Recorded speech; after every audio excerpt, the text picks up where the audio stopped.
Welcome back. I'm Maria Ressa for the Rappler team. It has been an incredibly interesting day as we get ready for the May 9th elections. It is less than 12 hours before the polls close. Right now, we have a message for you from the chairman of the Commission on Elections, Andy Bautista. Let's look at it. Tips ninyo para sa mga botante, lalo na dahil syempre first time natin gagamit ng mga resibo. So yan, send your message. Kumbaga sabi ko nga, sa ating pakikipag-usap sa AFP at sa PNP, pinasabi nila at sa mga senior officials ng OVELEC, mas handa tayo ngayon kaysa 2010. Pero ang tanong ngayon is sa implementation. Paano ating magiging implementation at isang bago sa ating halalan ngayon ay yung pag-implementa natin ng resibo. Hindi talaga natin alam kung paano natin ito nakaka-apekto sa proseso ng pag-vote. Lalo-lalo na sa tagal ng isang botante para bumuto.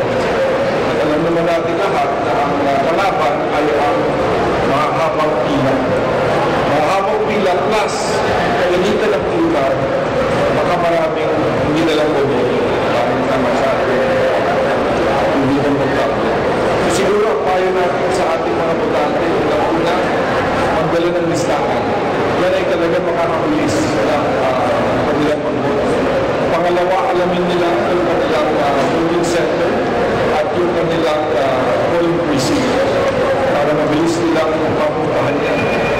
Pangatlo, magsuot ng komportable damit. At pangapat, siguro, magdala ng maraming pasensya. Last minute.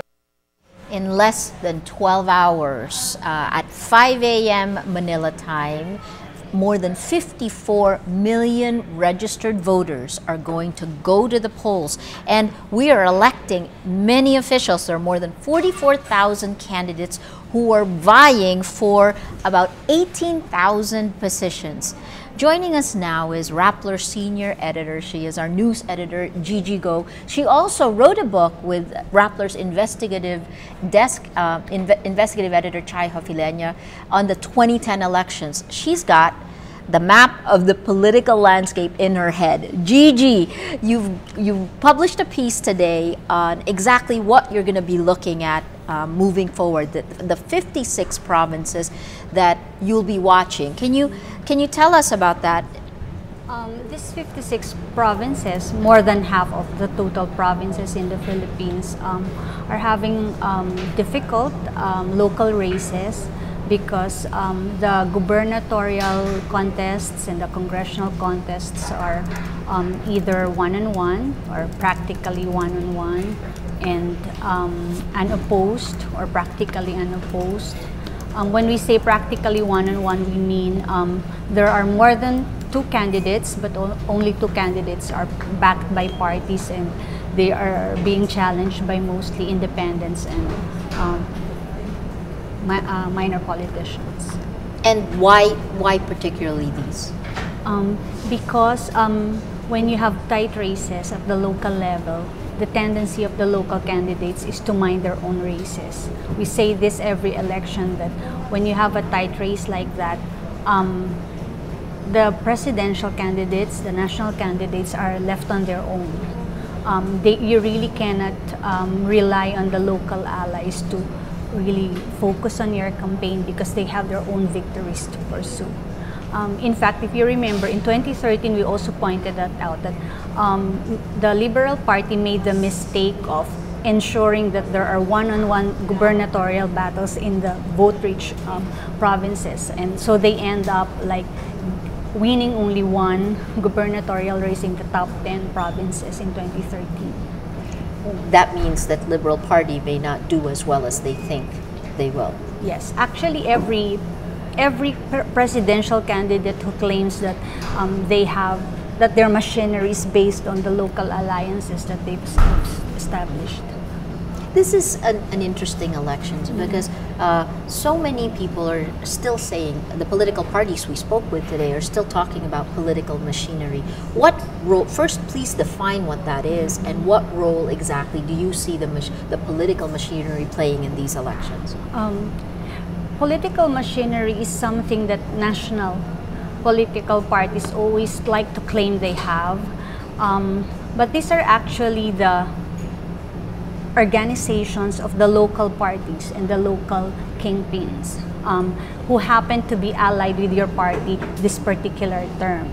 So it's not like it's LP's machinery or it's Lakas machinery or Una machinery. It's the machinery of individuals at the local level who happen to be allied with you now. So there is always the risk of this machinery transferring to somebody else, depending on who they see is popular among their voters. And what have you seen happen during the campaigns in the run-up to election date? Of course, it would seem like LP is the worst hit by this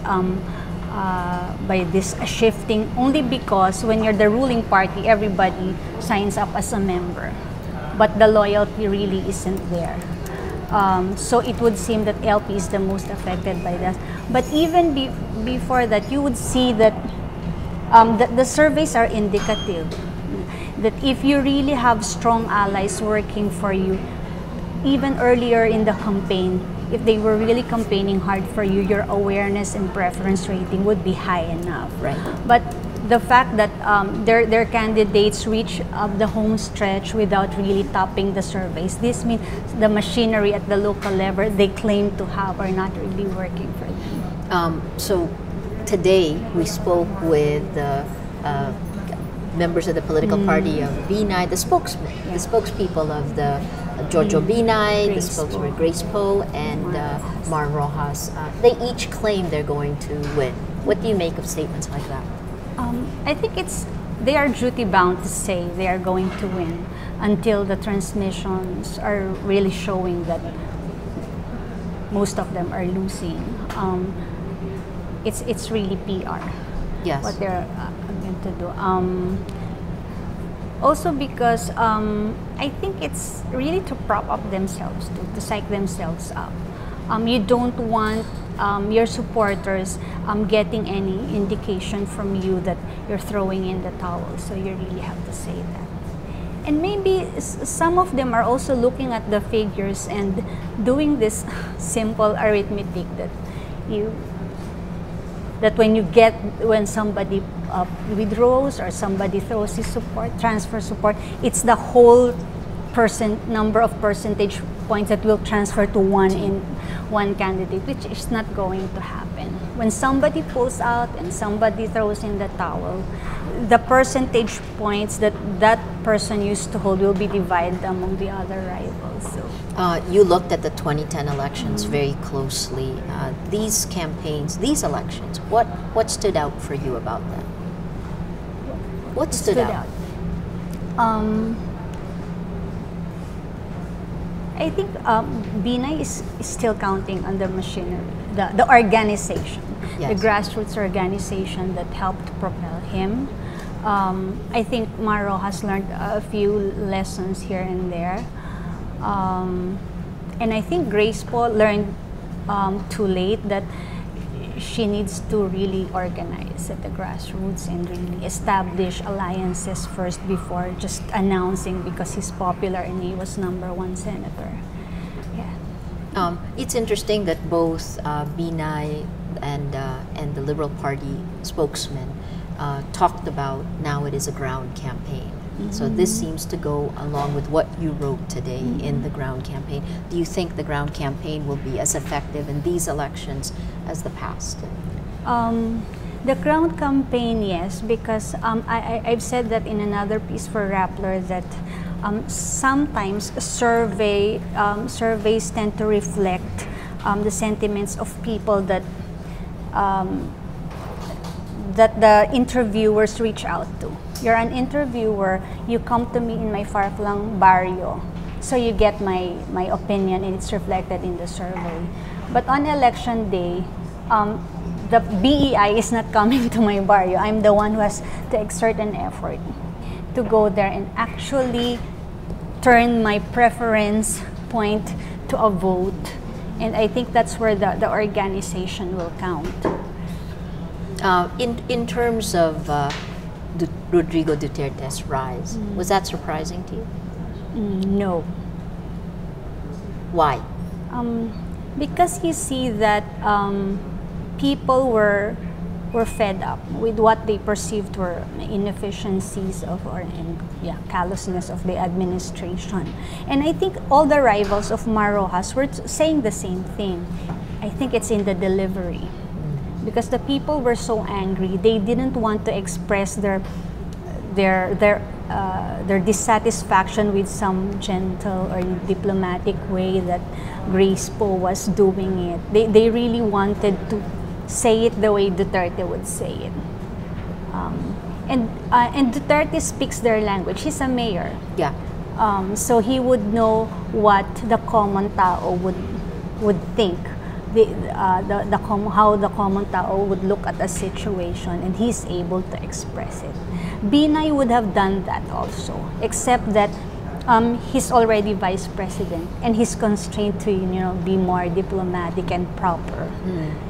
Duterte had the luxury of being just me, the mayor. I can say it the way I want to say it. I can address it the way I would want to address it. Let's pull up Gigi's piece again, and the title of the piece is Campaigns and All Eyes on Crucial Provinces. If you scroll down, you can actually see some questions. So you said worst hit, Liberal Party. Let's scroll down. Go ahead and scroll down. Okay, and you can see here, it says worst hit, Liberal Party. Keep scrolling down. And the one-on-ones, which you mentioned, keep scrolling down. These are interesting questions. Who abandoned whom? And then let's scroll down. And Duterte's instant machinery. Explain who abandoned whom and how did that become Duterte's instant machinery? Yeah, because when we hear news that a certain LP member transfers support to Grace Poe or some other politician, you would think that they are abandoning Mar. But if you will talk to them, people on the ground, they actually feel that it's the LP leadership or Mar Rojas who abandoned them. Like in the case of, we cited Zambales and Cagayan de Oro. These are long-time or official LP candidates, but they can see that Mar Rojas is endorsing their rivals, or maybe the LP financial assistance is going to the rivals. So they felt that they were the ones abandoned, not they abandoning Mar Rojas. Interesting. And Duterte's instant machinery. Yeah, because people have been saying that Duterte doesn't have the machinery, meaning he doesn't have a big party. But when these local politicians with organization transfer their support to Duterte, they become Duterte's machinery. The ones that they pull out from LP is transferred to him. So effortlessly, because he is the leading presidential candidate, the machinery comes to him. Interesting, interesting.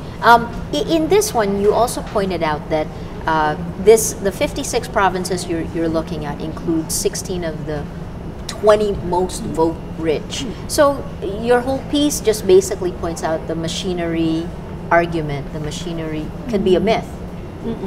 And what do you think will replace this tomorrow? What do you mean replace this? It's really the machinery that works is broken up. It will work. It's machinery that's not. It's like Cavite machinery or Batangas machinery, not working anymore together for one candidate. It's broken up machinery. It still works in Cavite, it still works in Batangas or Laguna or Nueva Ecija, but depending on the presidential candidate that the machinery owner is supporting. So in this sense, so you will notice that in the last 2 weeks of the campaign, Grace Poe and Duterte, even Binay, were going back to a lot of vote-rich provinces that they've visited like 5 times before. Correct. And you will wonder why. And they would, and every visit they would be going around like just 3 municipalities or just 5 municipalities. Apparently, they are targeting the shifting local support. Oh, interesting. And so, in terms of each of this, how they all say, and Pulse Asia said this to us earlier, that they're 25% undecideds that could go, and you talked about that a little bit, but I suppose the question I'm asking is how closely to the surveys do you think results? But again, those undecideds is you're assuming that the entire chunk will transfer to just one candidate. Just like the machineries that are up for grabs, they will be divided among the remaining candidates as well. So what's different about these elections for you now? I mean, the way you just explained the piece, and the piece itself actually makes the case that the old ways have changed and are changing in front of our eyes. Could you tell me the big picture? What are you seeing here? I don't even think it's something, it happens every election to the candidates of the ruling party. Okay. The ruling parties tend to be complacent and say that everybody who has signed up with my party and filed his candidacy under my party is my machinery. The local politicians we go back to the presidential votes will be on their own. The local politicians are always looking after their own survival. So when they see that their constituents are actually favoring a particular presidential candidate, and they are not going to lose anything if they will just follow what the constituents say, that they might as well bring the machinery there. Machinery no longer to force people to vote, to deliver the vote, but to actually help the presidential candidates protect the votes that people would want to cast for them. Interesting. Can you name 3 new trends that happened in the 2016 election?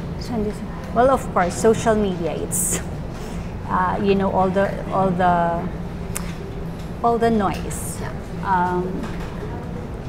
I think the people who are more emotional outnumber the people who are more rational when analyzing or commenting on things like that. And social media actually reflecting what's on the ground in terms of this is the sentiment of the voters. It's just that it's just that the voter who has access to internet is able to express it. I think it's also the same as the voter who is in the barrio, doesn't have internet access. He would probably complain about the same things, would want to express his complaints the same thing, just amplified. Okay, so that the empowerment of the voters, they now have a voice. Any other new things that you saw during the campaigns? The very subtle going around certain prohibitions, meaning the law is very clear that there are funds that are not supposed to be released anymore, projects that are not supposed to be continued anymore during the election ban, but you can still see a lot of road constructions, and from what operators and organizers tell me, sometimes that's what the government has been using instead of just delivering financial assistance to party members. I will have this project exempted from the ban. So you can actually see, if you go around the country, you will see a lot of roads being dug, construction being continued, then there's supposed to be a ban. The very subtle use of the social welfare program. In some areas, people are reporting that it's direct vote buying, meaning here's the money, you pay for, you vote for the administration candidate. In some areas, it's threatening them that, if you don't vote, this is going to stop unless you know who to vote for. In Cebu, they're not mentioning the name of the candidate, but when you say you know who to vote for, and these are government agents giving you the money, things like that. And I think our researchers have also monitored a pattern of fund releases to certain far-flung municipalities in Cebu. that are not really among the poorest, but Yeah. they get a chunk of the releases. And when we compare these were some of the villages that were used to cheat for GMA in 2004. These are the far-flung barrios where people had, where precincts had 98% turnout, in a pattern of all 98% turnout, and it's always 7 voting for GMA and 3 for the 3 other rivals. So these are, you know, suspicious, but you know, and you know, the budget secretary going to the same provinces that the LP candidates would be visiting was or are interesting. visiting. Yeah. And operators are also telling us about 4Ps managers knowing when the surveyors would be would be coming and where, and you know, the releases are timed for that. And then yet if you think about it now, the Mar Rojas's numbers don't really show any of these things. I won't. You talked briefly about it. Today we also published a piece called on cheating. I guess, what are the chances? We'll go to that piece more after this, but what are the chances that cheating will happen again? I think if you will consider the lead in the latest survey, I would refer to the Lilo survey. That's a 10 percentage point lead. It's going to be really dirty and bloody and obvious if you are going to cheat. In the vice presidential race, it's really still a toss-up between Lenny and Bongbong.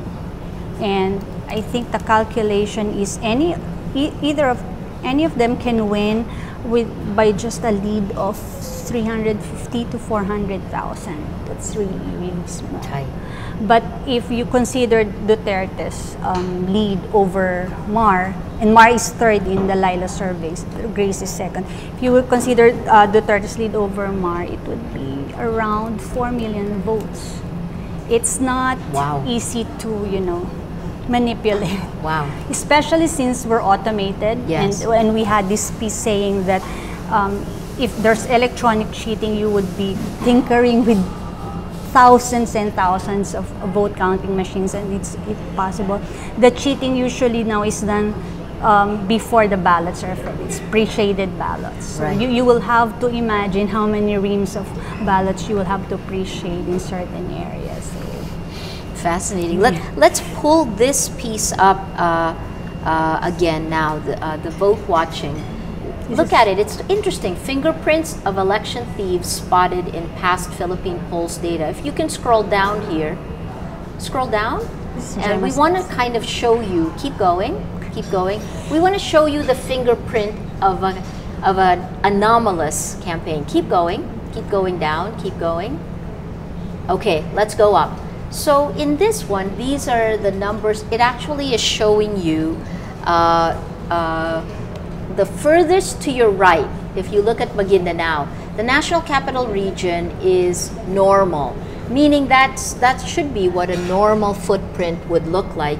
Maguindanao, if you look at it, those votes came up and they all voted. The closer to the right, upper right it is, the chances are that they all voted for one candidate. Tell us, do you tell us about this piece, Gigi?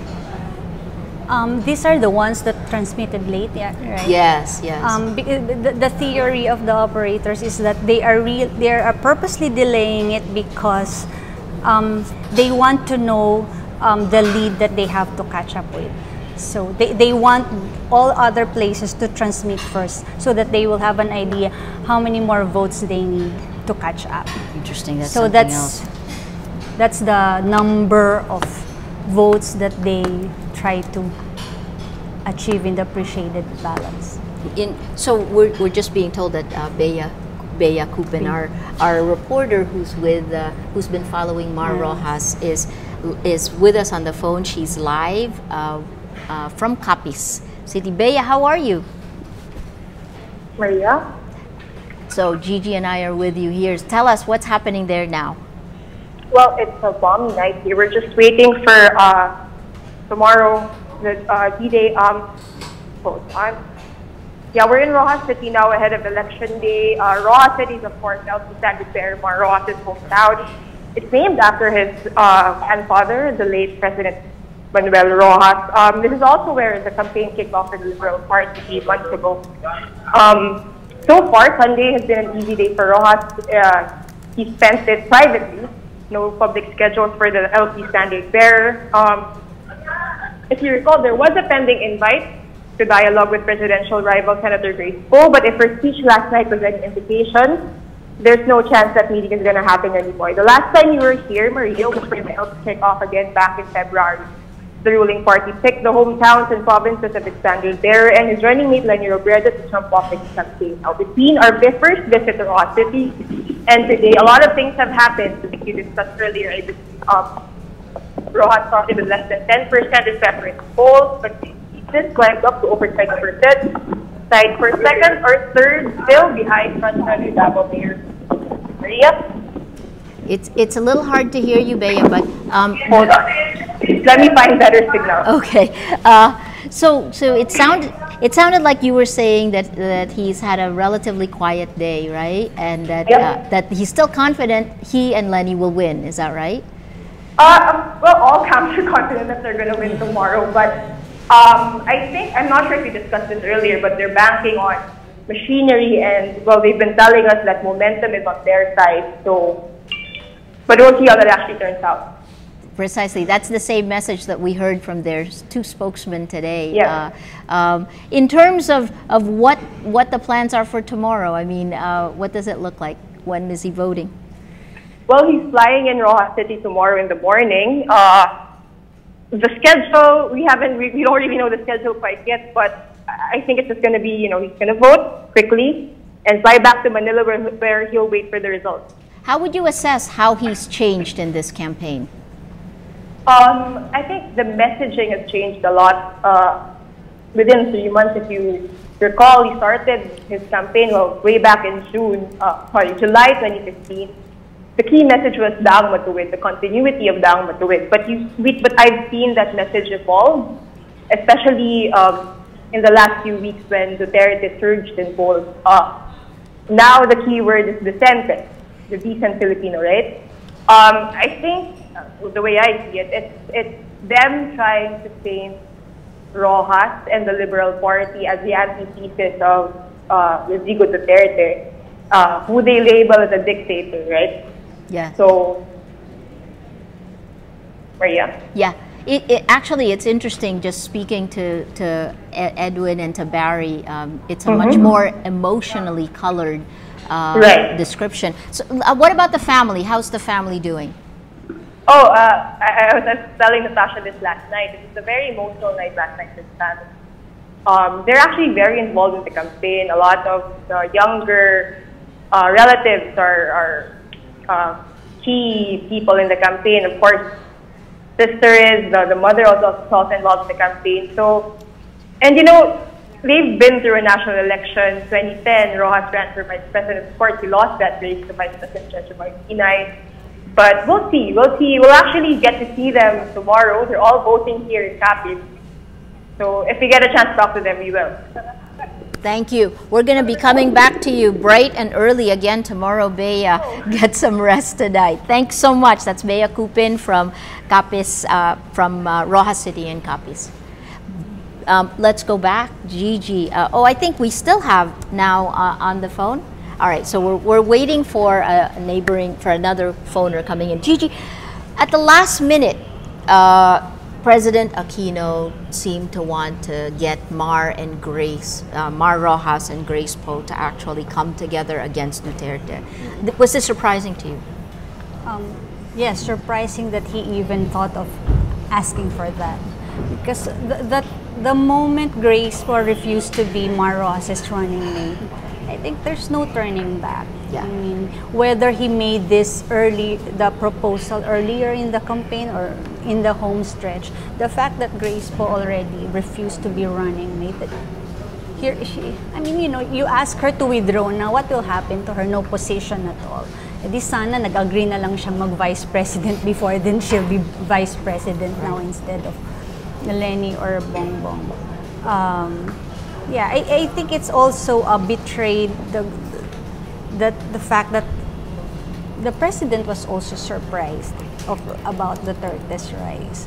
I mean, you will see that the administration hand was very actively working to discredit Binay and Yes. Grace Poe. Yes. Not prepared at all to attack Duterte. That means they didn't look at him as a serious threat. Which was the same mistake in 2010 when That they did with they Binay. didn't Yeah. really pay attention to Binay. So, and then when he was really rising, they were taken out. It was too late for them to reverse the trend. Are we ready for this? I mean, you've also been watching, we've lived through many elections. How about the process of voting in this third automated election? The Filipinos will adjust and will learn. That I think every election, the teachers, we always have this news about teachers making mistakes, not familiar with the technology, but we survive. We're able to conduct the elections, and in fact, I'm thinking there would be a higher turnout tomorrow. We've always been saying the estimate would be 75 because it's the average turnout during presidential elections. But you have to factor in now that for this particular election, the voters went through another process of registering. Yes. And having their biometrics verified. You're not going to put that to waste. I mean, I lined up. I went through all this trouble. I might as well cast a vote. So I'm thinking there will be a higher turnout tomorrow. And if you have a higher turnout, every percentage point in the surveys becomes equivalent to a higher figure, which would mean that the lead will be higher actually. Oh, interesting. As we were talking, we have now a vlog from one of our movers from the beginning, from 2012, Derek Alviola. He actually sent this vlog in from Iloilo. He is. Let's watch it he's now in Samar. So let's watch it and see what's happening in Samar. Samar has always been an interesting political landscape. For one, this is a home of a political dynasty built by former governor, now 2nd District Representative Milagros Tan, who was once a reluctant politician in 1998. Since then, her family built an empire of incumbents from governor, vice governor, congresswoman, and even mayor of Samar's provincial capital, Catbalogan City. To the powerful Tan family, nothing is going to be enough, as right now they're extending this clamp by joining the mayoral race in Samar's oldest city of Calbayog. Standing in the way of the powerful Tan family is a retired Army and Liberal Party vet Emilio Sosa. Unlike other provinces in Eastern Visayas, LP missed to field incumbents in the Samar political race to favor the political rivals of the Tan family. This is the second time that LP will attempt to unseat the Tans of Samar in favor of political newbies. Will they be able to do that? May 9 will be our judgment day. I'm Derek Alviola, rapper, Catbalogan City. Derek is actually on the phone with us right now. Derek, can you hear me? Hi, Maria. Hi, Derek. So you talked about this is the second time that the Liberal Party is going to try to unseat the Tans. What is the mood there right now? Right now, it's relatively peaceful, although there have already been several reported cases of violence because of this very, very intense political contest here in the province. Samar has always been a place of violence during election. Long before the start of official campaign period, he has already recorded some 24 cases of election-related violence. I have spoken earlier with COMELEC Provincial Chair Attorney Butch Beato, and he told us that only Calbayog City was placed under COMELEC control. He was quite surprised for this because he previously requested the whole province to be under COMELEC control, considering the peace and order situation in the whole area. The only good thing is that he assured us that outlet is now 100% ready for tomorrow. They have successfully completed the final testing and sealing in all 26 municipalities of Samar, including remote barangays and island communities. Maria? That's great, Derek. Stay on the phone with us. I just want to ask Gigi, in this one, we actually heard that these elections seem to be less violent than the past ones. The 2010 elections, we had about 200 people killed during that time. Is this the case? I think since we automated the elections in 2010, the ones rising are either the incidence of violence or the price of vote buying. Because you can no longer cheat with so much with the ballot and the count. So you either try to prevent the supporters of your rival from actually casting votes, or buy with a higher amount so that you will win. It's interesting that in Samar, LP is trying to unseat the TANs. You said, Derek, the TANs used to be with LP. Yes, I've noticed that one of the mayoral candidates here in Samar jumped ship to NPC only this 2016. But the whole slate of Milagros Tan with her daughter and brothers and sisters, they were all running under Nacionalista Party in the previous elections. Since when did they transfer to Nacionalista? I remember that in 2004, the TANs and actually the Samar provinces, the LPs there are the only LPs who didn't support Gloria. They defied LP. Diba? They supported FPJ. Yes. So what happened?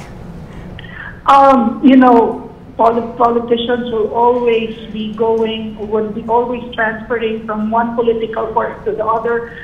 You can no longer identify who's who here in the Philippines because we don't have a clear political structure or political system here. So if ever fans feel that they are no longer being accepted in the LP, it will be easy for them to transfer. Right now, they are actually supporting the candidacy of Grace Poe. Well, which is being consistent. In 2004, they supported FPJ. I'm wondering, this SOSA that LP is supporting, this is a retired soldier, right? Or a retired policeman? Yes, he's a retired soldier. How are the voters receiving him? Well, we have been asking around. LP still has the majority of the mayors here in Samar. They actually have 14 out of the 26 under them, while the rest are allied with the TANs. 12 towns are allied with the TAN compared to the 14 towns of ZOSA. I think they are banking on the number of mayors who's still under LP for this race, and hopefully they will actually get the seat and, of course, remove the TANs from office.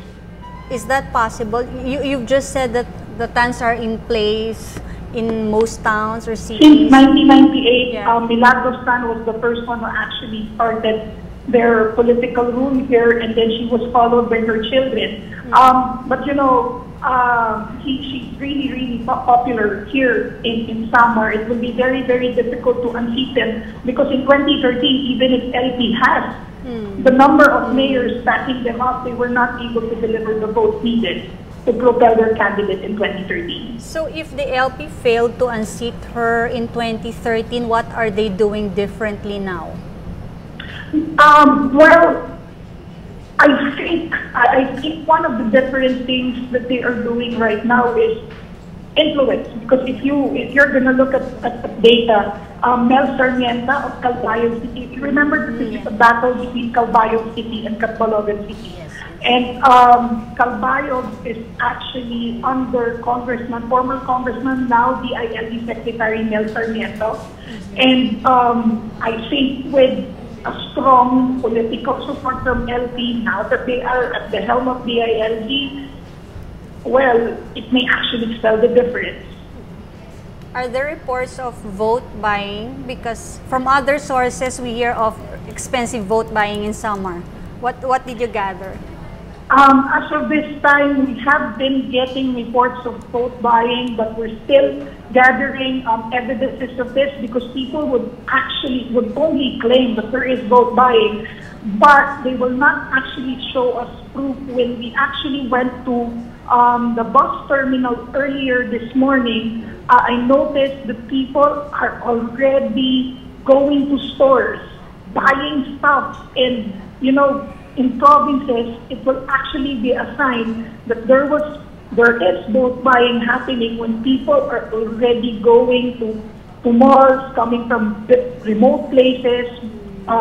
They are coming to the town proper or the city proper to be able to buy goods out of the money they got from boat buying. Which is actually... Those are the indications that we have, because this is always common here in Eastern Visayas. It's always common that every a day before the election, people have money that they can use to buy stuff in the city centers. Yeah, which is common in all provinces. I think you will be watching that, Derek, no? Yes, yes. Yeah. Yeah. Wonderful. Okay, Derek, thank you so much. We'll come back to you in bright and early tomorrow morning. Stay safe. Gigi, going back on that, I guess, in terms of, you just narrowed down the two things that have happened, but Comelec hotspots, what we used to call hotspots, how many are they? What do you expect to happen tomorrow? Actually, it's not clear. It's the PNP that identifies the hotspots. Sorry. Yeah, it's until now, I don't have a clear idea, because when the regional commands of the PNP made briefings the last several weeks, they would only say, we are watching this, but they are not technically called hotspots or areas of concern. So you don't really know how many hotspots we have now. And I think that it would be safe to consider the 56 we identified as hotspots. Because of the tight races, there is always the potential of violence and vote buying. And talking about vote buying, from tonight, actually, yeah, from tonight until very early tomorrow morning, the operators will be very active. These are the hours where the vote buying will happen. Yeah, we've asked our movers, our citizen journalists, to be monitoring that. And also, I'd like to share that there are other forms of vote buying that we may not be aware of. We only know about cash attached to sample ballots or scholarships, insurance being promised. Some are being more creative now. They hire vote watchers, poll watchers, which are actually equivalent to 50% plus one of the number of registered voters in a particular precinct. So it's like really buying the majority in that. But it's not vote buying, because I'm paying you for your service to watch the vote. How interesting. Yes. And another one that we've asked our movers to monitor was the people in Manila who are from the provinces who didn't transfer their registration. There are politicians in the provinces who would spend for your fare from Manila and back, so you can visit your family, and then you will be paid separately for your vote. And you would know a lot of people in Manila who used to be in the provinces who would actually do that. Fascinating. It's libre. I get to visit my family, I get to cast my vote, and then I get paid. My housekeeper did that. A lot of people are doing that. I know. Fantastic. Well, let's, I guess, to wrap up now, before we go to our newscast with Natasha Gutierrez, your last thoughts this night. So if the vote buying is happening now, last thoughts as we go before the polls open tomorrow. If you intend to vote tomorrow, please line up early. Again, it's part of the special operations of some camps that they will really have their supporters line up very earlier than you plan to, so as to discourage legitimate voters from actually spending hours in the line. You know, I have a lot of things to do. This will take hours. I'll just go home and I forget to come back, to discourage others. And plus, you know that we have this rule of you can request for a replacement ballot. So people who go to the precincts later might find themselves disenfranchised because there are no ballots left, because the ones who cast their votes earlier were all requesting for replacement ballots. Okay, so if there are anything anomalous happening in your area, if you're seeing any of the things Gigi talked about, please, you can use Twitter, you can use Facebook, use the hashtag PHVoteWatch. Also, the last part is, how fast will election results come in after the polls close at 5 Based on 2010, I think by Tuesday morning we have a considerable, more than half of the turnout being transmitted already. So by Tuesday afternoon or evening, you probably have an idea of the trend that will be difficult to reverse. So. Fantastic. Okay, Gigi Go, thank you. Miriam Grace Go, our mini encyclopedia of all things elections.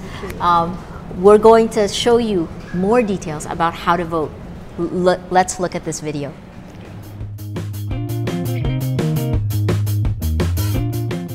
Voting on election day? Here's how. Come early. Make sure you are in the right precinct as designated by COMELEC. The PPCRV Voters Assistance Desk can also help you look for your precinct, sequence, and room number. Once you determine your correct precinct, approach the Board of Election Inspector Chairman to get your ballot. Gabriel Santos.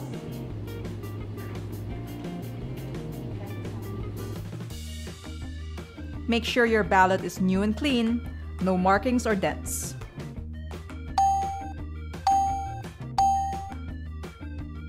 Now it's time to vote. Cover your ballot using the secrecy folder. Fill out your ballot by completely shading the circle beside the names of the candidates and party list of your choice. Do not write anything else on the ballot. Don't tear, smudge, or crumple.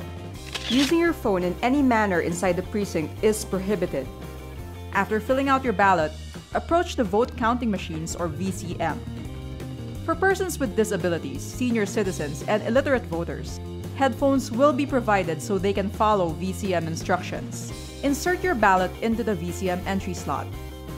Return the ballot secrecy folder and marking pen to BEI support staff or poll clerk. VCM screen will flash some names of the candidates you voted for. Do not pull the receipt. The poll clerk will fold and cut your receipt for you. After indelible ink is applied on your forefingernail, you will be given your voter's receipt. Review your receipt. Drop your receipt on the receipt receptacle box. Remember, you are not allowed to leave the precinct with your receipt. Congratulations, you have successfully voted.